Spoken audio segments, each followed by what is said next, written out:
I'm a little bit stressed out about my bed. I don't think I think it like after a couple days of sleeping on it, it seems to like sink. It's a pretty new bed, and I experienced this last month where I would get like a tension in my neck here that would show up, and it seems to show up after I sleep. So I'm a little nervous about that because my wife loves our bed. So it could be a problem. But before we get started, I just want to introduce a couple things. One is this will be the last week I do the training at 06. I'm going to push it back to 07. I think I just need more sleep. I'm sleeping fine, but I don't think I'm sleeping enough. So I'm going to get another hour of sleep. So I'm going to push everything back to 7. That's number one. Number two, I'm going to make some adjustments to the kind of the stuff that we learn. I really want to get back to the art of peace. I really want to get back to doing a stanza a day, but at the same time, I really want to keep with basically the 5 mindfulness trainings that we've developed, which are guns and violence, politics and power, gratitude, God and love, and vulnerability. So the 5 mindfulness trainings around those things. So I'll articulate that more clearly. And that's really it. I'm going to switch some things up, and we've been at this for half a year, right? So we've been at this for the entire pandemic, which feels good. It feels like, when everything was shutting down, we were continuing to kind of do the work, and a lot of work needs to be done. So with that, we'll get to today. So today, the title is Religion, God, and Love. And so I'm going to break those down into the 3 parts of what I perceive the human experience to include. And it also ties into everything that that I've always said, right? That there are these 3 areas of life that make up the human experience. And the first area is the mental area. The second area is the physical area. And the third area is the areas beyond. And so these are areas or realms or dimensions, whatever you really want to call them. But they're the parts of what we can be aware of. And consequently, they're the parts of kind of what makes life worth living.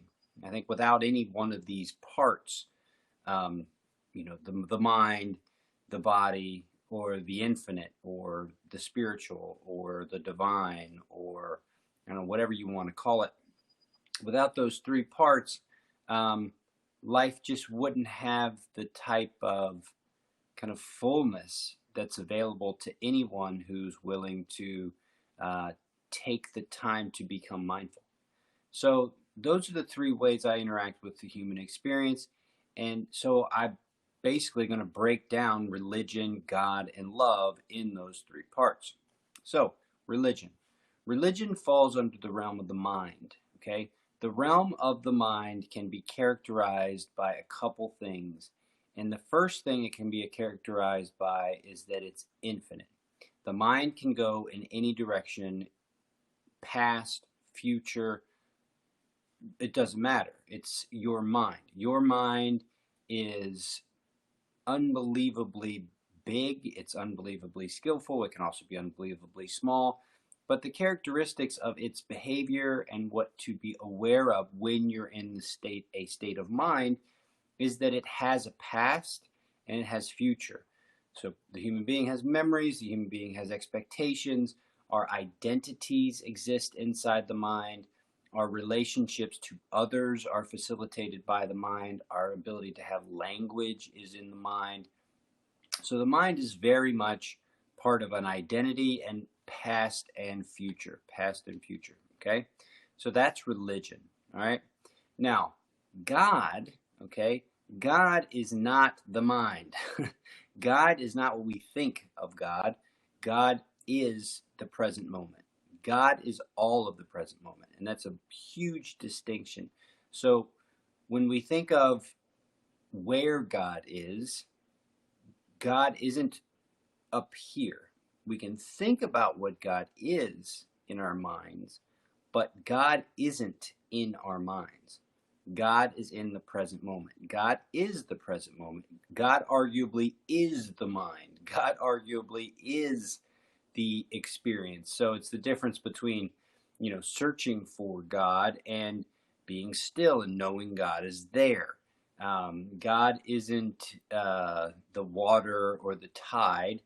God is the wave.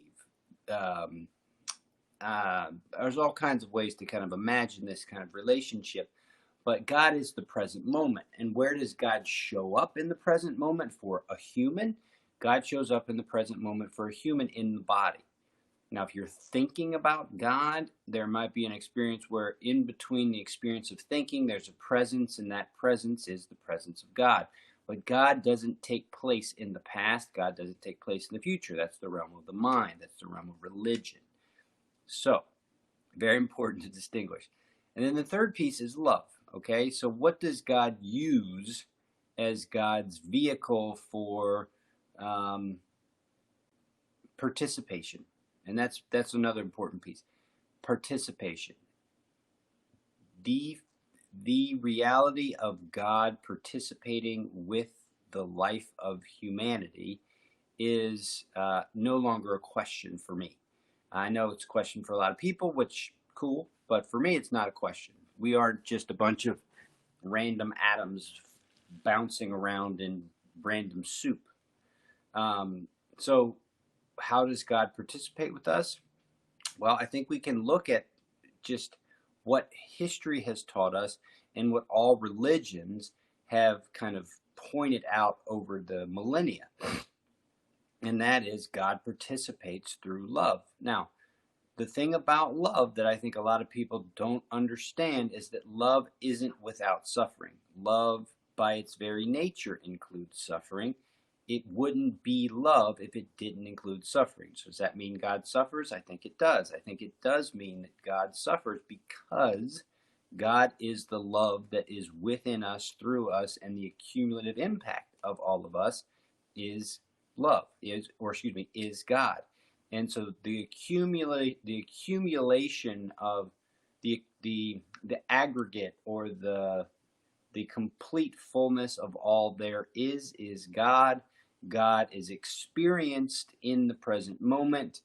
God is love, and religion does its best to explain the past of how God and our relationship to God evolved, and what we might expect as our relationship evolves over time. So those are the three areas. Now, the reason why I'm bringing this up is because I think everybody can get stuck in any one area. I think you can get stuck in the religion area where God is what you've been told and what you've been told to expect. So God has this very kind of refined, very structured existence, and that exists based on this, where the kind of the Bible comes in, or the Quran, or the Torah, or whatever book that you find the most kind of grounding. There's God, and God offers an experience of where God came from and what to expect from God in religion.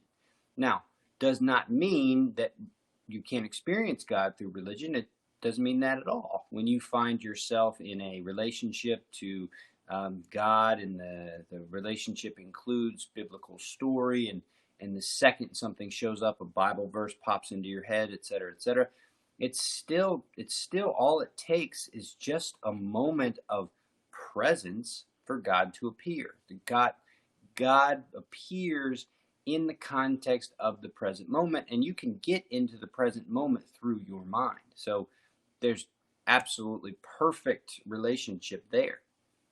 So that's one thing. Now the challenge there comes with the mind's kind of propensity to fixate on itself as the arbiter of truth, and that's a problem that we all face. It's often described as the ego. But the notion that there is a particular way to God and that the only way to God is found in this particular way is something that all religion has had a challenge with, and arguably it's what creates believers that are so fixated on their way of perceiving God that anything outside of that is blasphemy and needs to be destroyed, which is foundations for a lot of wars.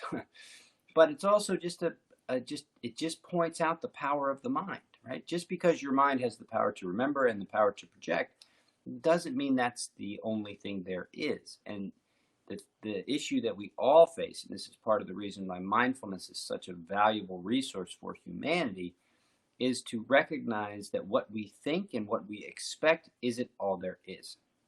And so having that essence of humility is twofold, has twofold value.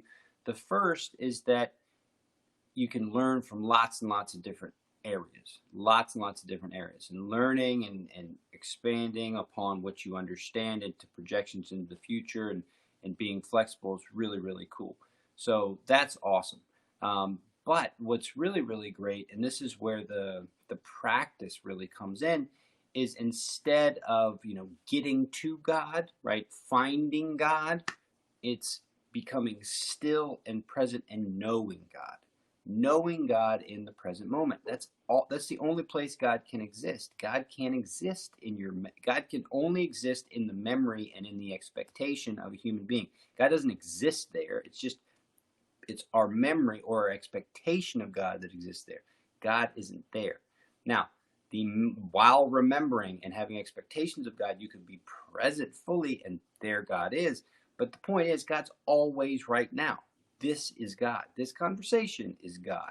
This is God experiencing God's self through human expression and technology. This is God right now. This is God.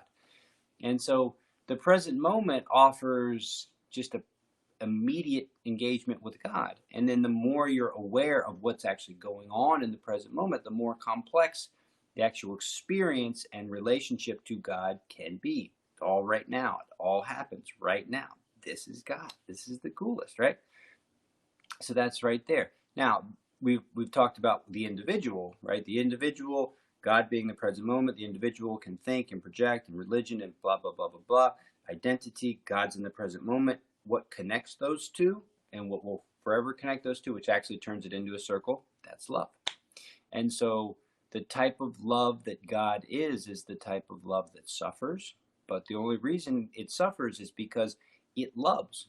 To love is to give of oneself without expectation, is to root for regardless of outcome. It's to hold and love regardless of fault. And that's what God does for all of us. God supports us in that context. And that's love. So love is what God uses to interact with us. It includes suffering. It's really important. A lot of people, I think God or think love is just happy and everything's great, blah, blah, blah. No, that's not how love works. Love is complex. Love is full. Love is very, very full. It's full of all aspects of the human experience because it's totally accepting. Love doesn't put demands on anything. So because love doesn't put demands on anything, everything exists inside of love, and love is still loving regardless. Okay, and that's God's relationship to us, and I think that's what God and all of religion is encouraging us to see our relationship to each other, which is love is patient, love is kind, love is everlasting. Love doesn't put expectations or demands on people. So that's what I would argue is those 3 points, or the 3 aspects of religion, God, and love. So let's do the training.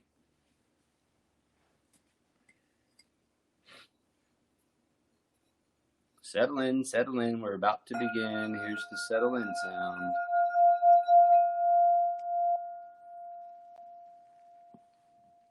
You know your body. You know what works. You know what feels good. You know what doesn't. Get to the area that feels the best, and here comes first bell.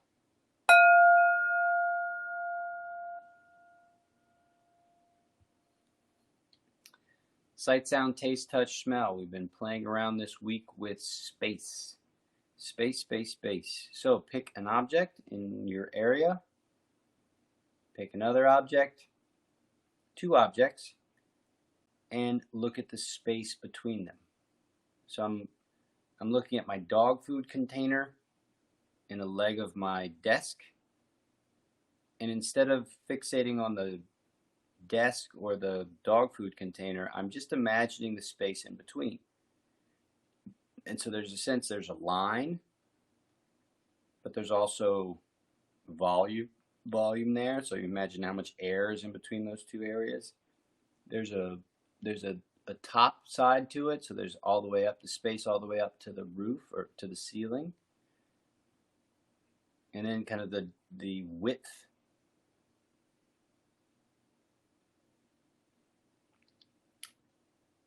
It's like a challenge for the mind. The mind is typically associated with objects. But by putting it on space, you're challenging the mind. And remember, curiosity tames the mind every time. So once you've kind of played around with that, go ahead and close your eyes as long as you feel safe to do so. Sound. Same kind of thing. Find a sound. Find a second sound.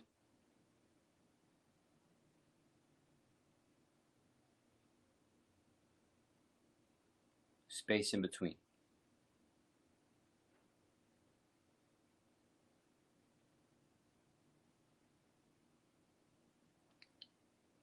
Now notice the body through sense of touch, noticing temperature.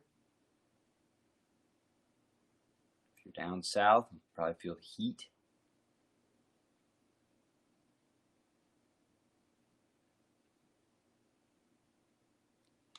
Come in a little closer. Taste. What's the mouth taste like?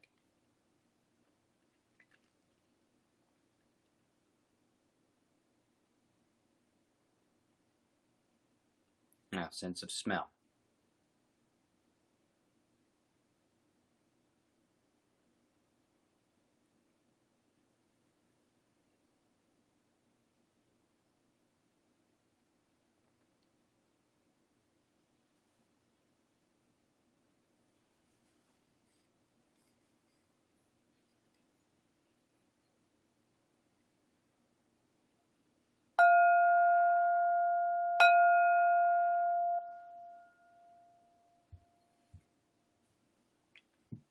Let's feel the body. Notice what's beneath you. Notice how solid it is.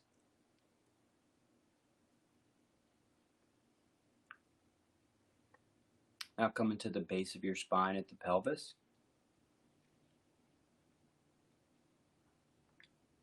And notice how that has some movement, has some shifting.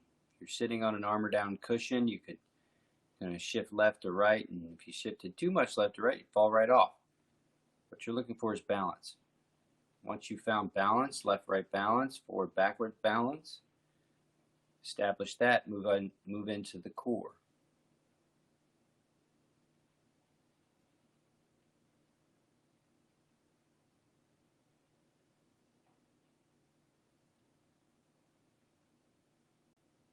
Move into the heart space. There's opportunity here to move the shoulder blades around a little bit if you like. Collarbones would move too if you moved your shoulder blades.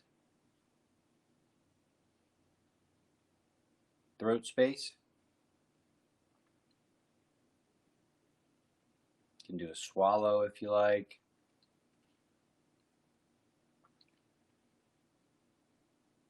Maybe you can notice air moving up and down in the throat.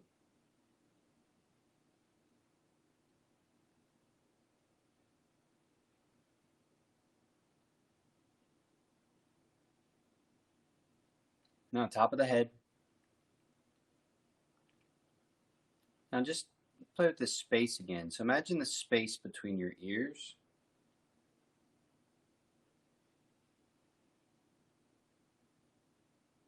Now imagine the space from the back of your head to your nose.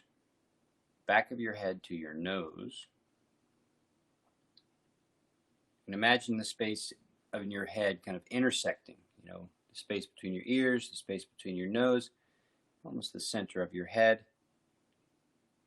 And now, before we go into the breath, just imagine the very center of your head and the very center of your pelvis and the space between. The space between the center of your head and the center of your pelvis.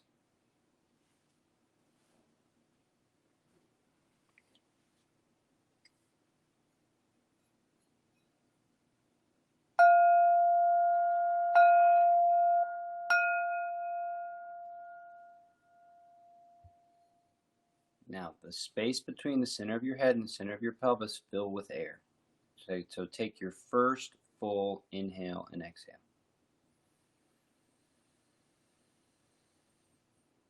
Imagine filling up all that space.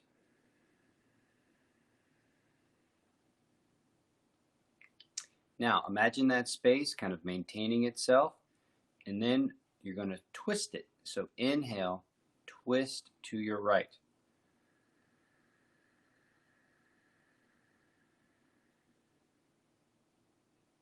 Exhale, middle. Notice I'm going to try to get exactly the exact timing of inhale right, which by the time I get to full inhale, I've turned as far right as I comfortably can, twisting that inner space all the way to the left.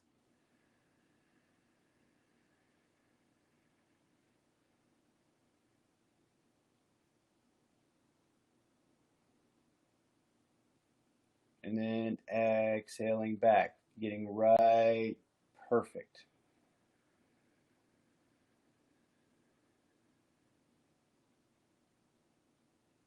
Inhale the other way.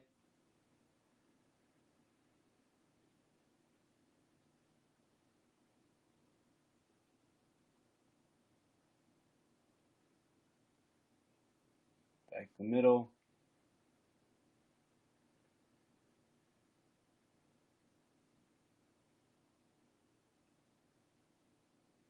Two more times each side on your own.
Now once you're back to the middle, sit for a minute.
So setting intentions around God and love.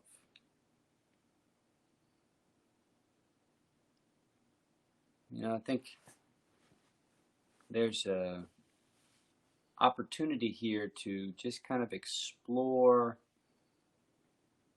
the potential for a relationship to God and a relationship to love that fits right into just everything else. I think the only problem that religion has is the only problem an individual has, which is an overemphasis on what our minds are capable of. And I think there's nothing wrong with that. There's just simply a missed awareness or a overemphasis on a particular way or a particular mindset. We see it all the time with PTSD. It's this warrior mindset that worked great downrange, but doesn't work really well at home. It's a mindset that has all kinds of patterns and habits and identifications built into it. So part of what the challenge might be for someone is to recognize that what they understand about God in terms of their identity and it's God's past and future, their religion, does not impede anyone from participating with other expressions or mindsets of God, because all that it takes to interact with God is the present moment. Now, the challenge that we face inside the present moment is the present moment, like God, is full. It's absolutely full, arguably because the present moment is God, right?